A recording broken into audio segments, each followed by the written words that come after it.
Este mensaje del Dr. John MacArthur ha sido adaptado y predicado para nuestra audiencia de habla hispana por el pastor Henry Tolopilo. Henry Tolopilo es pastor maestro del Ministerio Hispano de Grace Community Church. Capítulo 8 de Romanos, si le pudiéramos dar un título a este estudio, sería La seguridad definitiva de nuestra salvación. Estamos en Romanos 8, versículos del 29 al 30. En un sentido, estos versículos constituyen la médula del tema de la seguridad de nuestra salvación. Antes de introducirnos al estudio, me gustaría que leyéramos juntos entonces los versículos del 28 al 30. Ustedes me siguen con la vista. Y sabemos que a los que aman a Dios todas las cosas les ayudan a bien, esto es, a los que conforme a su propósito son llamados. Porque a los que antes conoció, también los predestinó para que fuesen hechos conformes a la imagen de su Hijo, para que Él sea el primogénito entre muchos hermanos. Y a los que predestinó, a estos también llamó, y a los que llamó, a estos también justificó, y a los que justificó, a estos también glorificó. Por muchos años la iglesia cristiana ha estado dividida en dos bandos, dos grupos, en cuanto a la pregunta si un cristiano puede o no puede perder la salvación. Es una pregunta que muchos creyentes se hacen, con la cual luchan. Básicamente estos dos grupos se denominan calvinistas por un lado y arminianos por otro. El primer grupo, los calvinistas, no cree que la salvación se puede perder y por lo tanto enseña la seguridad de la salvación, o la doctrina de la perseverancia de los santos, es otra forma de llamarle a esta doctrina. El otro grupo cree y enseña que la salvación se puede perder. ¿Quién tiene la razón? Bueno, nuestro interés no se encuentra en discutir si los calvinistas o los arminianos tienen la razón, sino ver y determinar lo que Dios dice en su palabra en cuanto a esta doctrina que por los siglos ha sido controversial. Y realmente es una lástima que haya o exista esta división en la iglesia cristiana en cuanto a este tema, porque no creo que la Biblia sea nebulosa con respecto a este asunto.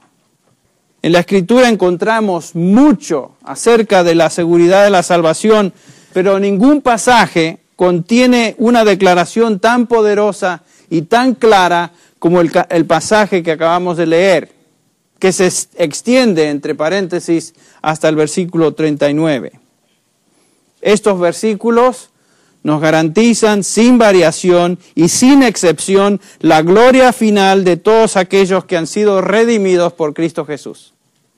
Estamos seguros en nuestra salvación porque este es el propósito de Dios. Todas las cosas ayudan a bien a los que aman a Dios, a los que conforme a su propósito fueron llamados. Este es un propósito eterno. Dios diseñó nuestra salvación completa antes de la fundación del mundo y la llevará a cabo hasta su fin en una eternidad futura. Acuérdense que el pasaje que acabamos de leer termina que a estos que predestinó y conoció de antemano pasaron por varios pasos que vamos a estudiar y finalmente a estos, al mismo grupo, también glorificó. Ya vimos que el Espíritu Santo intercede por nosotros para que el plan y propósito de Dios llegue a su culminación. El versículo 26, ustedes recuerdan que ya estudiamos, dice, y de igual manera el Espíritu nos ayuda en nuestra debilidad, pues lo que hemos de pedir como conviene no lo sabemos, pero el Espíritu intercede por nosotros con gemidos indecibles. El Espíritu intercede por nosotros, ¿quiénes? Los cristianos. En el versículo 34 que vamos a estudiar en particular, también nos dice que el Hijo de Dios, Jesucristo, intercede por nosotros con el mismo propósito, para que el plan de Dios sea cumplido. Nos dice el versículo 34, ¿quién es el que condenará? Cristo es el que murió, más aún el que también resucitó, el que además está a la diestra del Padre. ¿Y qué es lo que está haciendo? Intercede por nosotros. Entonces vemos que la Trinidad, Padre, Hijo y Espíritu Santo, colaboran, obran juntos en armonía para garantizarnos la absoluta seguridad de nuestra salvación. El plan y propósito de Dios se va a llevar a cabo sin que nada ni nadie lo frustre o lo perturbe. ¿Cuál es el propósito eterno de Dios para sus redimidos? Los versículos 29 al 30 que leímos nos describen ese propósito. Esta noche en particular nos enfocaremos en el versículo 29 en cuanto a ese propósito, pero antes de entrar de lleno al estudio me gustaría empezar subrayando algunos principios que debemos guardar en mente. El primero es que nos estamos embarcando en un estudio que nos lleva a la infinidad de Dios. Es imposible para nosotros entender con nuestra mente finita las profundidades inescrutables de la verdad de Dios. Hay partes de la verdad de Dios que no podemos entender. A pesar de que el tema sea difícil de entender, creemos que la Biblia es la palabra de Dios y aceptamos todo lo que nos enseña por fe. Si Dios declara algo que es para mí difícil de entender, es absolutamente necio de mi parte rechazarlo, o peor, acusar a Dios de injusticia porque una declaración o alguna declaración suya no cabe en mi mente. Es absolutamente ridículo, sino blasfemo, cuestionar la sabiduría de Dios, cuestionar el amor de Dios, cuestionar la justicia de Dios, simplemente porque en mi mente débil y limitada no pueda comprender todas sus afirmaciones. Eso lo debemos tener presente antes de lanzarnos al estudio. Así que les voy a pedir que entren a este estudio humildemente y lo que no puedan entender o lo que tú no puedas entender, si Dios lo declara, acéptalo por fe y regocíjate en su verdad. Entonces, esa va a ser nuestra actitud antes de entrar a este estudio. Ahora sí, entremos a examinar este maravilloso pasaje. El versículo 28 nos acaba de decir que todas las cosas que vienen a nuestra vida, Dios de alguna manera las controla y son para nuestro bien. Y dijimos que es para nuestro bien presente en esta vida, pero particularmente en el contexto del pasaje, el bien se refiere a la gloria futura, a la gloria venidera que se describe en los versículos 29 al 30. Dios utiliza entonces todo lo que me sucede para mi bien eterno si fui llamado conforme a su propósito. Esta, dijimos, es una promesa exclusiva para los hijos de Dios, para aquellos que han sido redimidos. Este es el llamamiento a salvación. Todas las cosas ayudan a bien a los que conforme a su propósito fueron llamados. Es un llamamiento a salvación, no es simplemente un llamado externo, es un llamado interno que es eficaz, del cual hablamos la vez pasada. Fuimos salvados conforme a su propósito.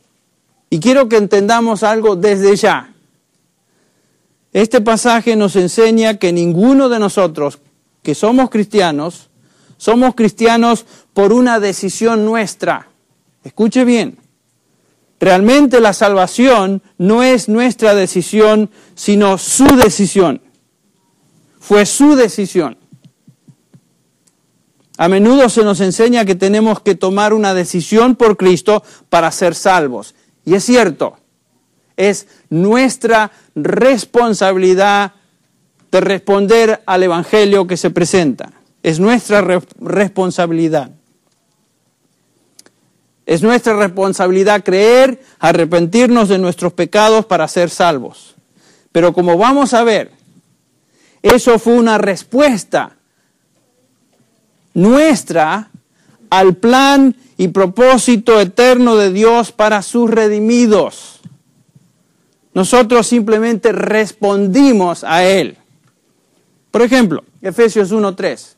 Ustedes recuerdan cómo el apóstol Pablo comienza este tremendo capítulo de Efesios, donde nos dice: bendito sea el Dios y Padre de nuestro Señor Jesucristo, que nos ha bendecido con toda bendición espiritual en los lugares celestiales en Cristo.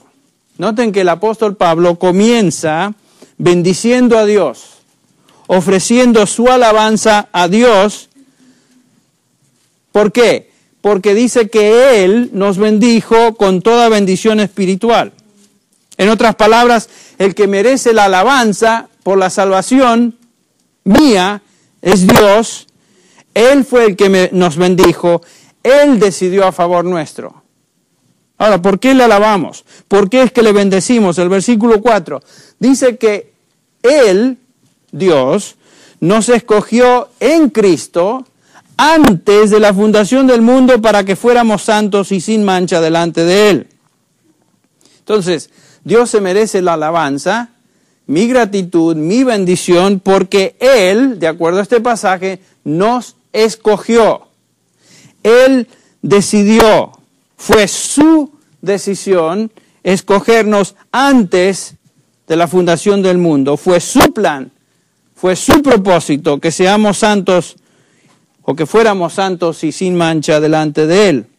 Hoy somos santos en Cristo Jesús en cuanto a nuestra posición y la Biblia nos enseña que algún día seremos santos totalmente, completamente conformes a la imagen de su Hijo que vamos a ver en un instante. Otra vez, vemos entonces que la acción inicial es de Dios. El versículo 5 de Efesios 1 nos dice que nos predestinó para adopción como hijos para sí mediante Jesucristo, conforme a ¿qué? Al beneplácito de su voluntad. Dios nos escogió porque a Él así le plació.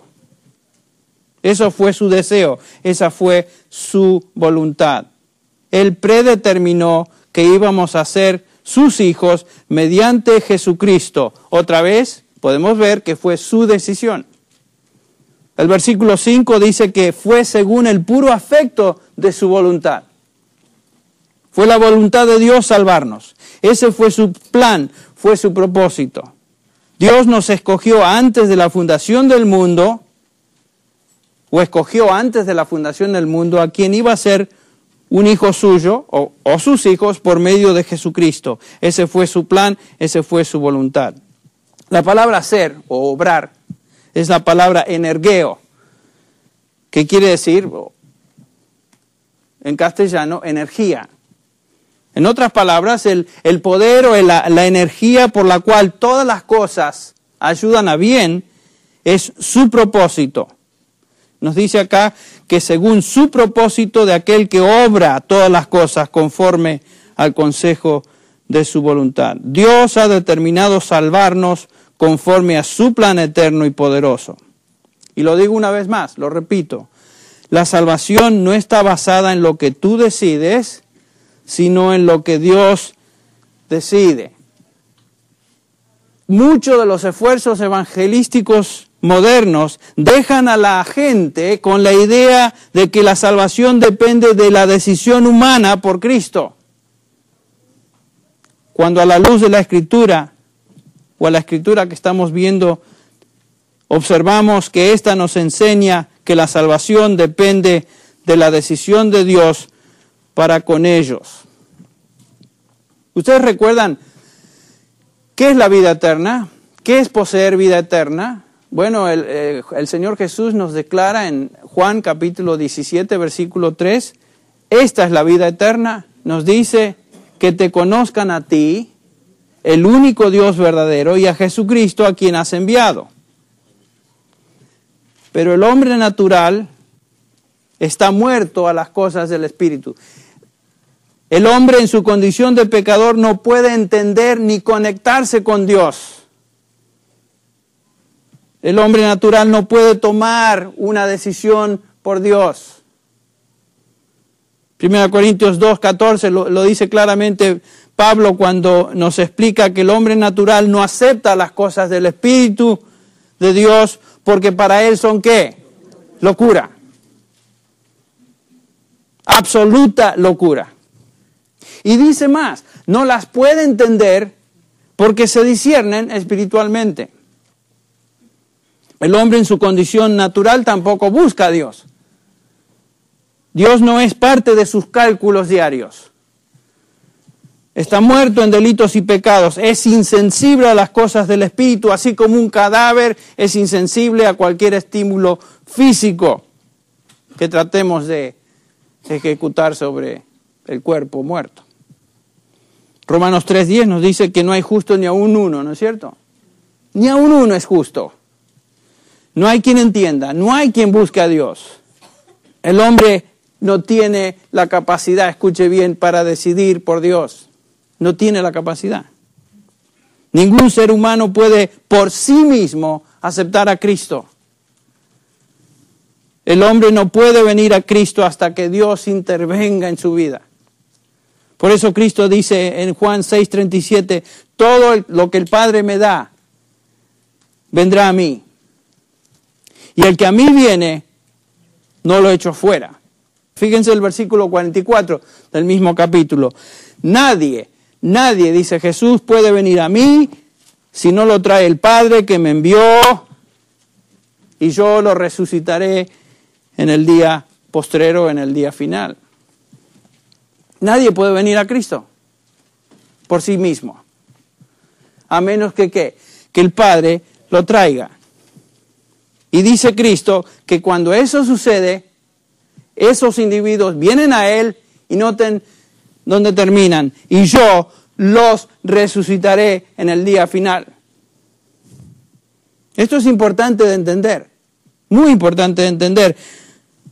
Esta verdad nos enseña que si Dios decide a favor nuestro antes de la fundación del mundo, entonces quiere decir que su elección eterna para salvación nos llevará a su culminación eterna.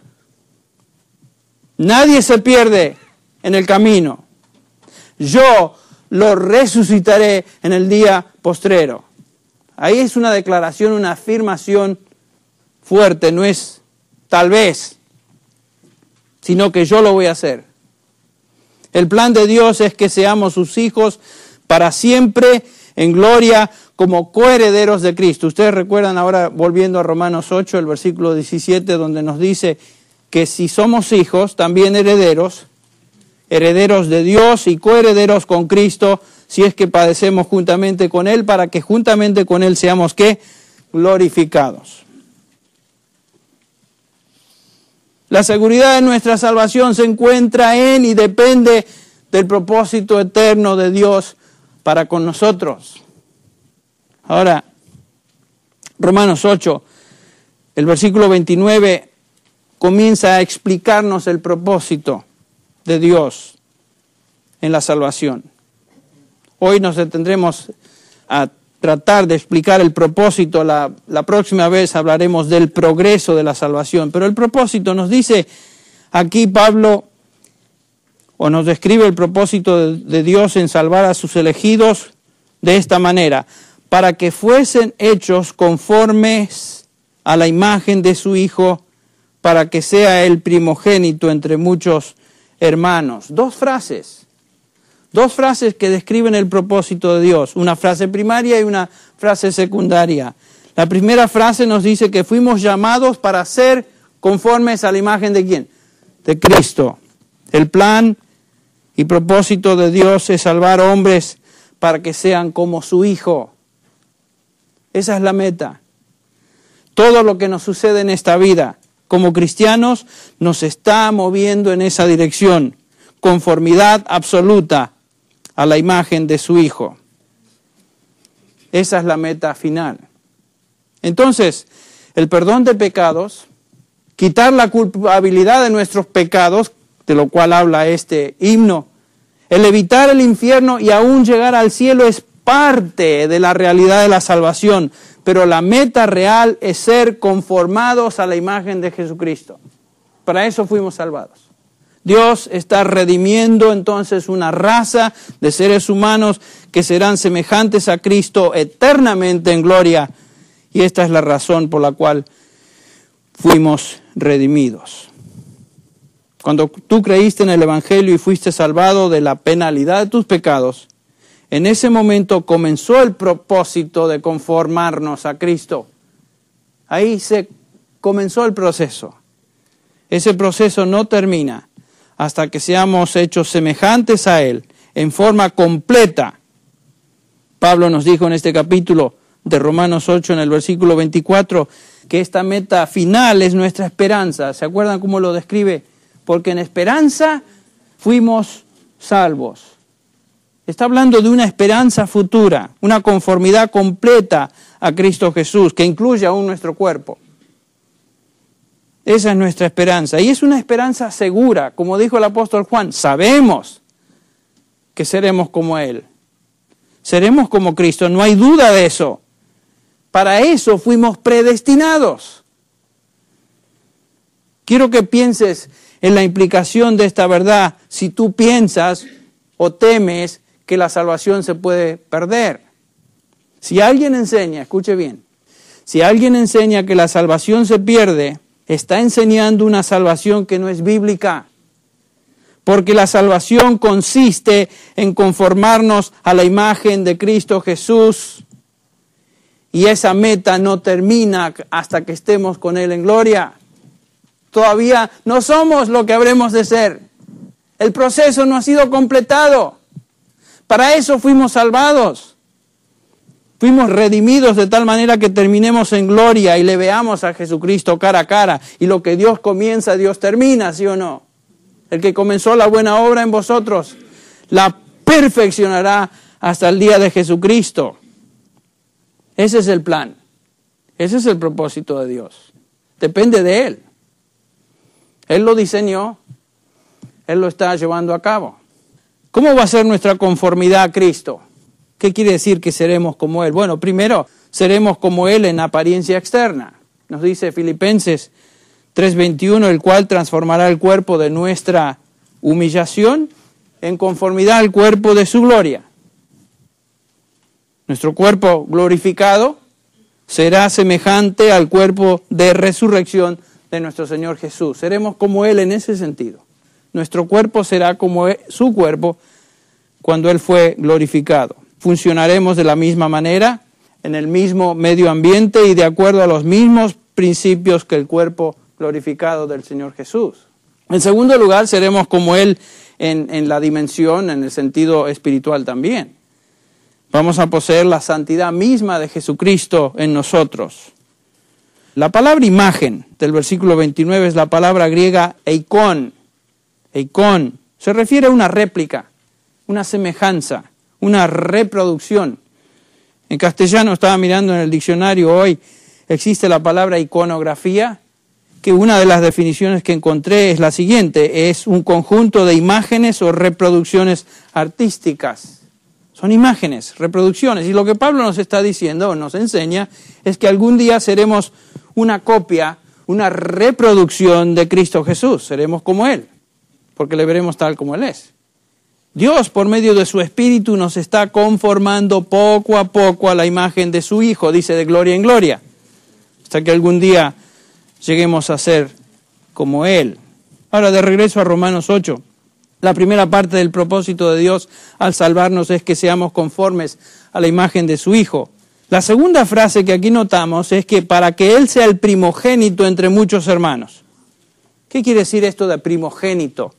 Bueno, la palabra es protokos y se refiere a la exaltación o a la preeminencia que el primogénito tenía. Tal vez en el contexto judío sabemos que el primogénito, era exaltado en una forma especial en la familia judía.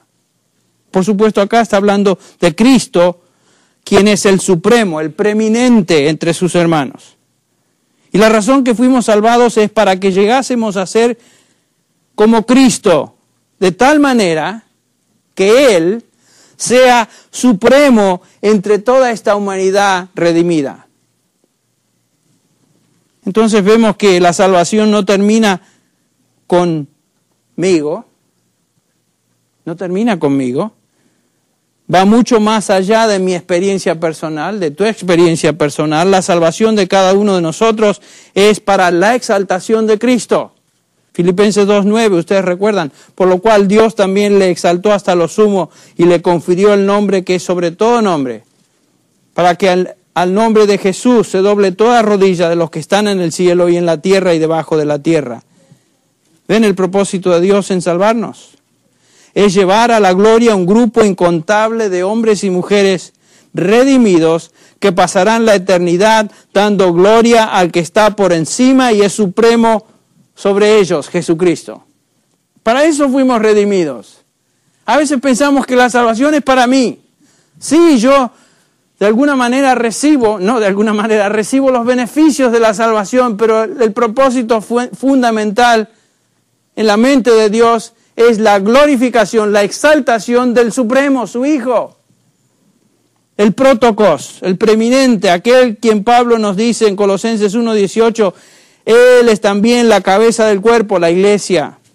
Él es el principio, el primogénito entre los muertos, a fin de que Él tenga en todo, ¿qué? Primacía.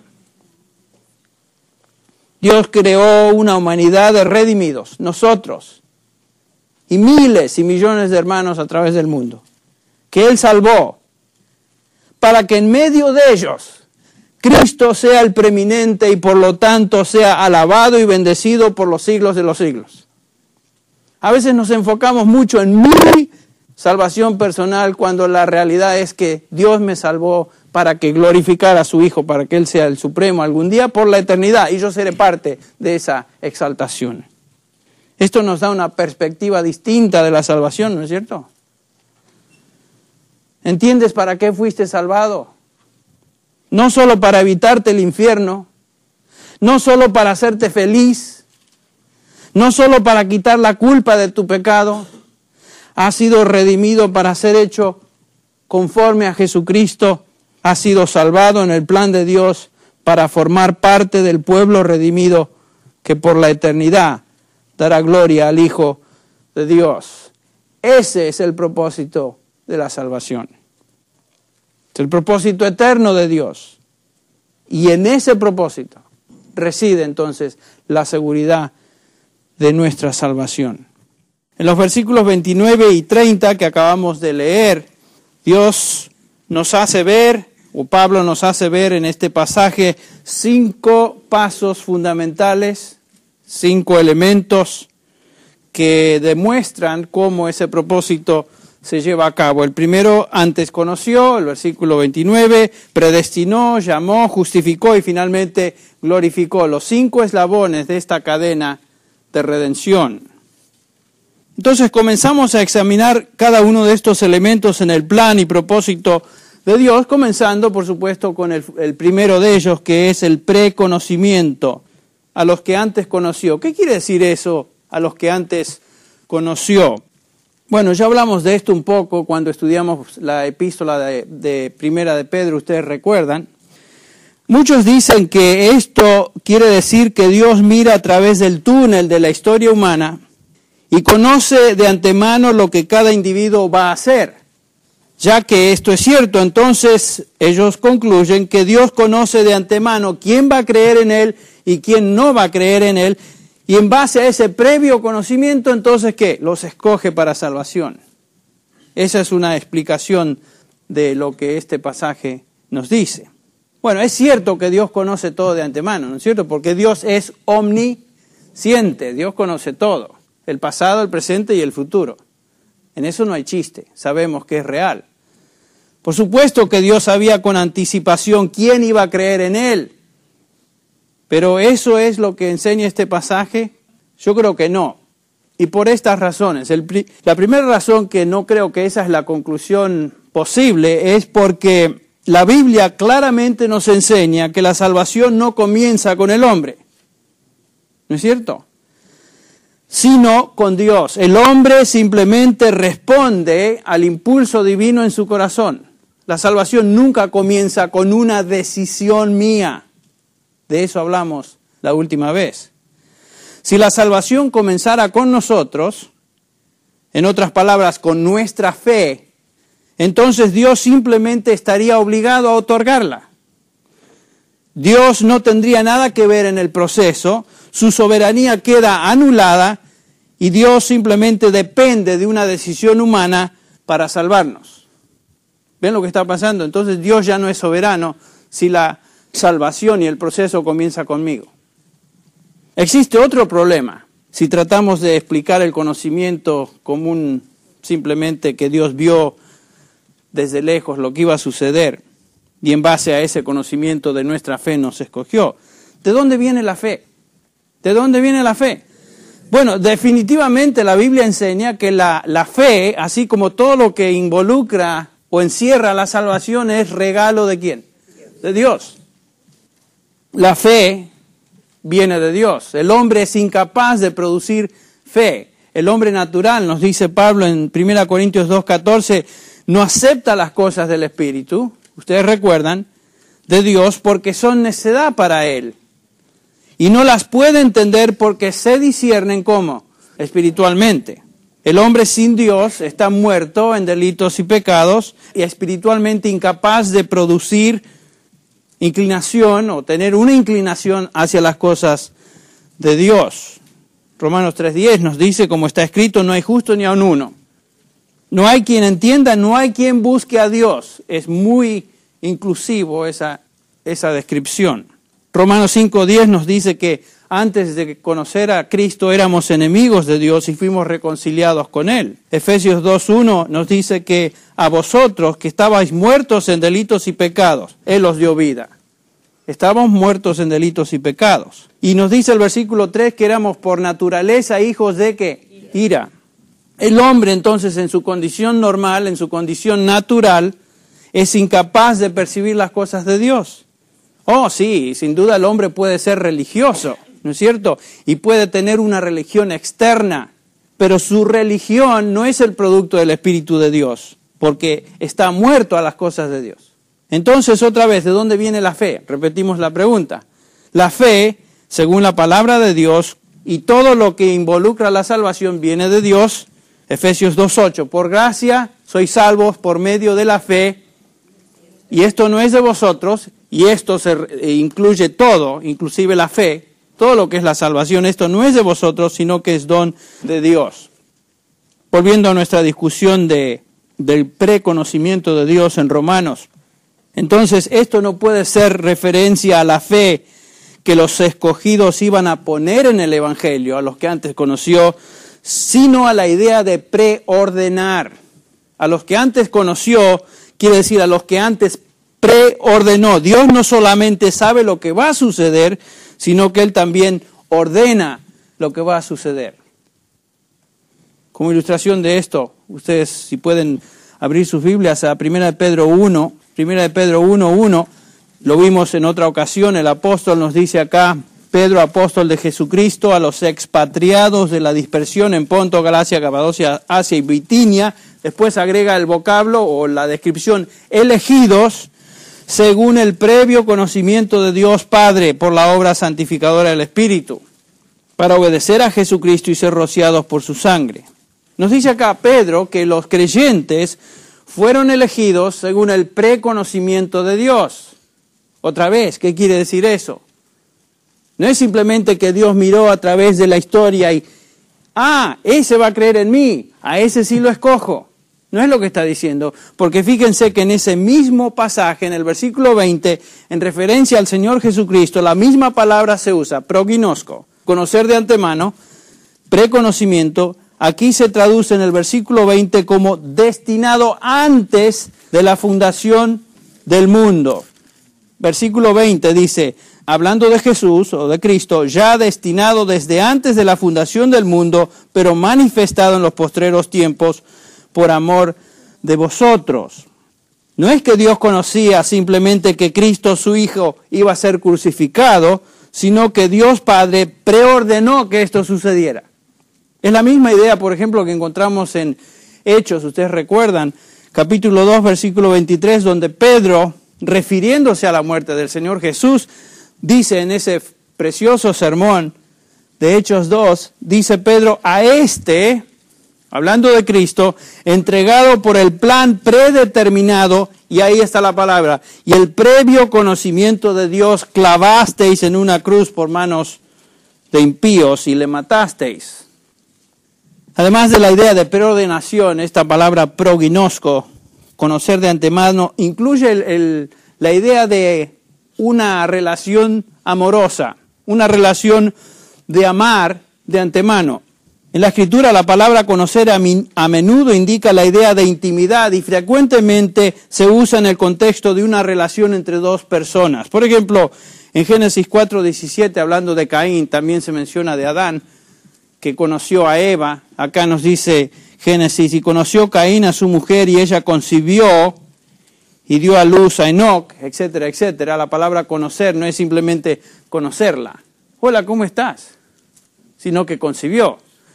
Implica una relación entre ambos. En Amós 3:2, Jehová, hablando de Israel, su pueblo, dice, a vosotros solamente he conocido de entre todas las familias de la tierra. ¿Quiere decir que Dios no conocía a las demás familias de la tierra? Por supuesto que conocía quiénes eran las naciones del mundo, pero a Israel conoció en una forma particular, íntima, amorosa. Israel era su pueblo. Entonces, conocer implica una relación. En este caso, Jehová con la nación de Israel. En Mateo 7:22, ustedes recuerdan que el Señor Jesús dice, en aquel día muchos dirán, Señor, Señor, no profetizamos en tu nombre y en tu nombre echamos fuera demonios y en tu nombre hicimos muchos milagros. ¿Cuál fue la respuesta del Señor? Apartaos de mí, nunca os conocí, obradores o hacedores de maldad. ¿Quiere decir que Jesús no sabía quién eran ellos? No, nunca los conoció en el sentido de que nunca tuve una relación con vosotros o con ustedes. Ustedes me llaman a mí Señor, pero yo no los conozco, porque si yo fuera su Señor, entonces me obedecerían, harían las obras de mi Padre, ¿no es cierto? Y ellos no lo hicieron así. Entonces nunca tuvo una relación con ellos. Pero de sus ovejas, el Señor Jesús dice, oyen mi voz y yo las conozco. Otra vez, la idea de una relación con los suyos. Entonces, a los que antes conoció, quiere decir que Dios preordenó a tener una relación íntima de amor eterno con ellos. Eso es lo que quiere decir a los que antes conoció. Dijimos que la elección no es una doctrina fría, sino es una doctrina muy preciosa para el creyente. Dios nos amó de antemano, nos conoció de antemano. Entonces, eso es lo que antes conoció significa. Pasamos a la segunda parte, o el segundo eslabón, la predestinación. Dice acá que a los que conoció, a estos también predestinó para que fuesen hechos conforme a la imagen de su Hijo. Predestinó, la palabra es proorizo, que quiere decir, literalmente, marcar de antemano los límites, el horizonte. Entonces quiere decir predeterminar, determinar antemano el horizonte o el destino de aquellos que le pertenecen, sus hijos, sus elegidos. Otra vez en Hechos 4:28, Pedro la usa, la misma palabra, proorizo, para describir la muerte de Cristo, donde dice el versículo 27, porque en verdad en esta ciudad se unieron tanto Herodes como Poncio Pilato, juntamente con los gentiles y los pueblos de Israel, contra su santo siervo Jesús, a quien tú ungiste. Y después agrega, para hacer, escuche bien, cuanto tu mano y tu propósito habían predestinado, proorizo que sucediera. La muerte de Jesús no fue un accidente, mi hermano. La muerte de Jesús fue preordenada y fue predeterminada por Dios. Y así como la muerte de Cristo fue predeterminada por Dios y el evento de la cruz no fue un accidente, de la misma manera todo creyente fue predestinado para salvación por el plan y propósito de Dios. Nuestra salvación, nuestra fe no es un accidente, es lo que estamos diciendo. En Efesios 1:5 nos dice el apóstol Pablo que Él nos predestinó en amor para adopción como hijos para sí mediante Jesucristo conforme al beneplácito de su voluntad, porque así le plació. Otra vez, la salvación no comienza con mi fe ni con mi decisión por Cristo. Comienza con Dios en su plan eterno. Tenemos que hacer notar entonces que la salvación no depende ni comienza con nuestra decisión, sino de que Dios decidió y predeterminó nuestra salvación antes que nosotros existiéramos. mucho antes de la fundación del mundo, antes de que cualquier cosa existiera. En Él, dice Pablo, Efesios 1:10 y el 11, también hemos obtenido herencia, habiendo sido predestinados, otra vez, según el propósito de aquel que obra todas las cosas conforme al consejo de su voluntad. Entonces entramos al tercer paso, y acá ya entramos al momento del tiempo. Tercer paso dice, a estos también llamó, el tercer eslabón en esa cadena. Es donde el plan de Dios, el eterno plan de Dios, se intersecta con la vida de cada creyente. Este es el momento en tiempo, en nuestra historia personal, cuando Dios nos toca. El plan es eterno, pero obviamente nosotros vivimos dentro de un cuadro, dentro de un margen de tiempo. Dios no se limita a eso, pero nosotros sí. Y acá nos dice que llegó el momento cuando Él nos llamó. La palabra es kaleo. Ya la vimos en Romanos 8:28, cuando estudiamos la palabra donde dice conforme a su propósito son llamados, la misma palabra. Dijimos que este es un llamado, no es un llamado externo, no es simplemente una invitación a creer. Muchos serán llamados, pocos escogidos. No habla de ese llamamiento, sino que se refiere, a un llamado interno que trae como resultado una respuesta positiva. Se refiere al llamado de Dios en el corazón, cuando Él nos convence de pecado y nos mueve a recibir su salvación.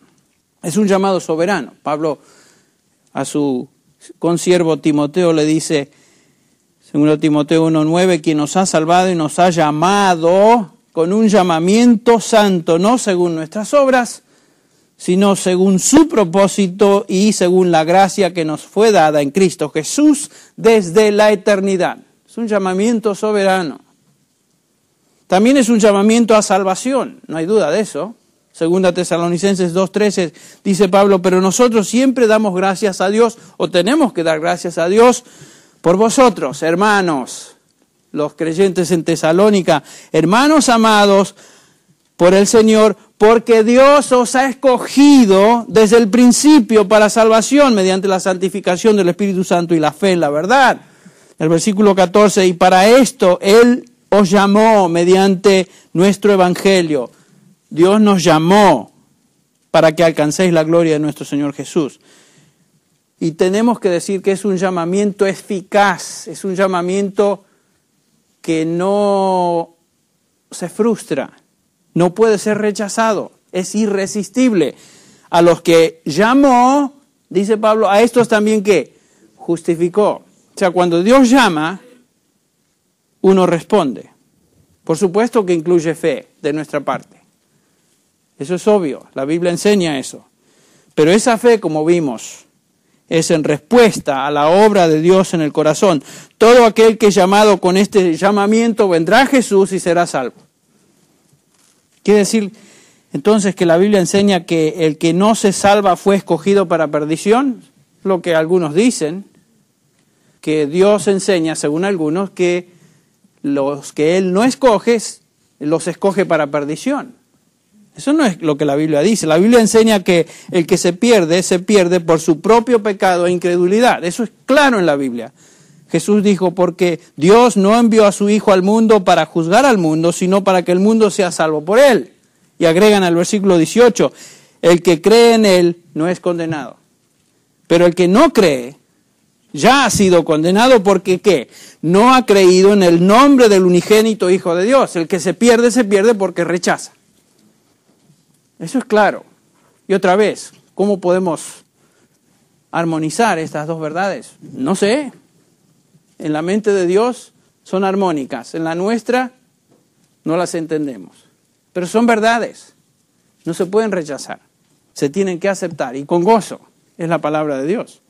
El cuarto eslabón en la cadena es justificación. A los que llamó, a estos también justificó. ¿Qué quiere decir eso? Este es el próximo paso en la salvación. Es la obra por la cual Dios declara a los que Él llamó justos. Esta es una declaración forénsica, es una declaración legal. Cuando Dios nos justifica, Él nos mira como si nunca hubiéramos pecado y nos cubre con su propia justicia que Jesucristo obtuvo para nosotros al morir en la cruz del Calvario como nuestro sustituto. Eso es de lo que habla Pablo en 2 Corintios 5:21, al que no conoció pecado de Jesucristo, hablando de Jesús, le hizo pecado por nosotros, para que nosotros fuéramos hechos justicia de Dios en Él. Justicia de Dios.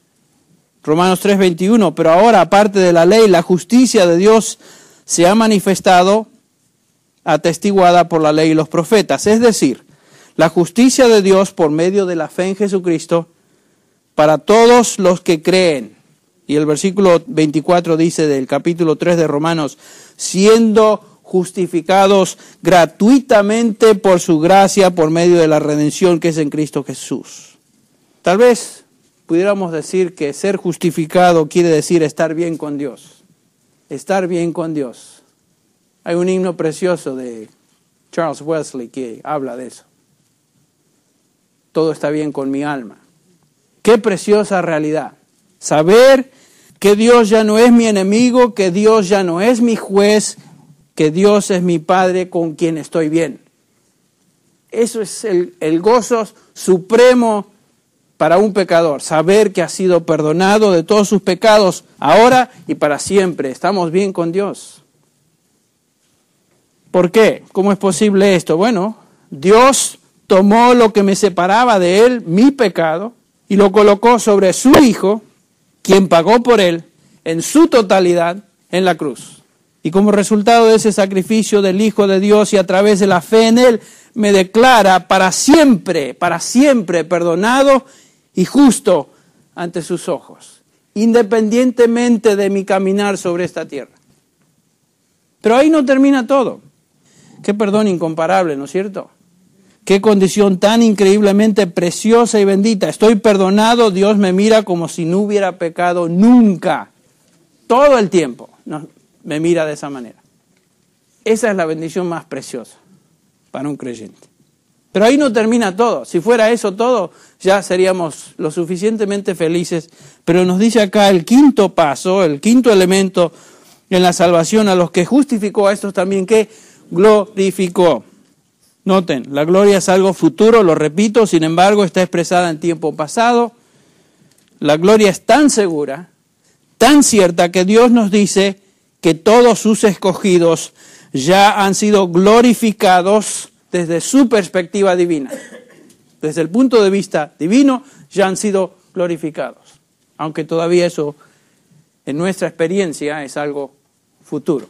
Ninguno de los que fueron conocidos, predestinados, llamados, justificados, dejó de ser glorificado.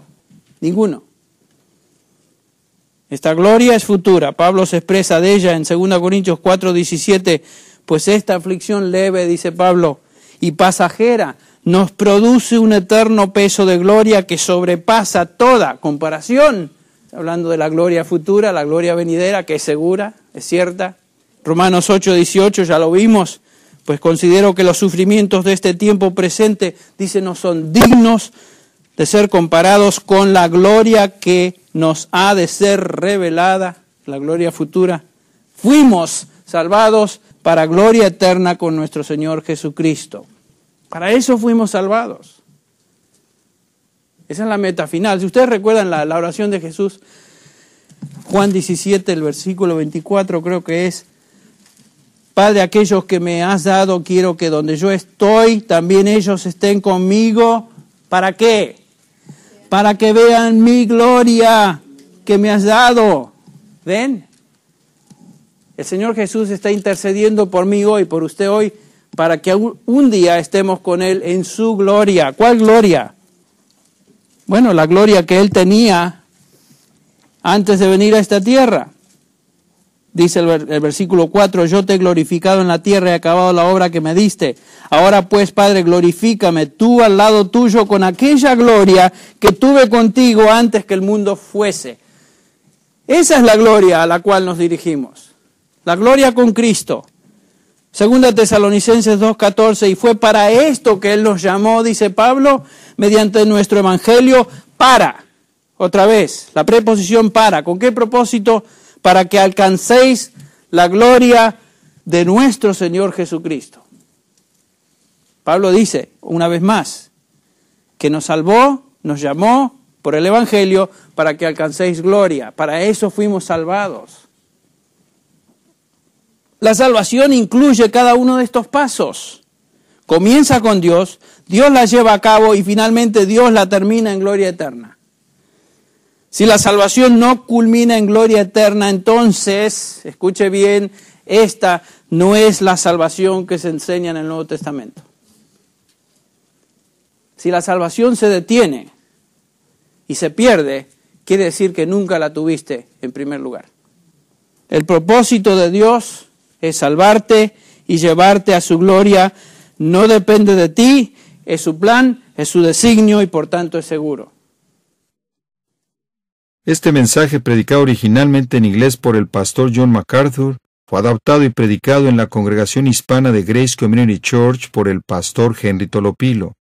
John MacArthur es el pastor de Grace Community Church y el predicador del programa de radio Grace to You, el cual es escuchado diariamente en cientos de estaciones cristianas alrededor del mundo.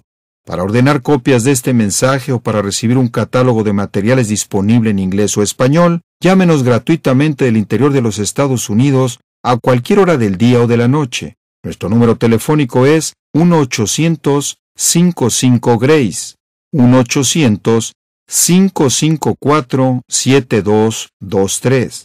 Si usted llama de cualquier país fuera de los Estados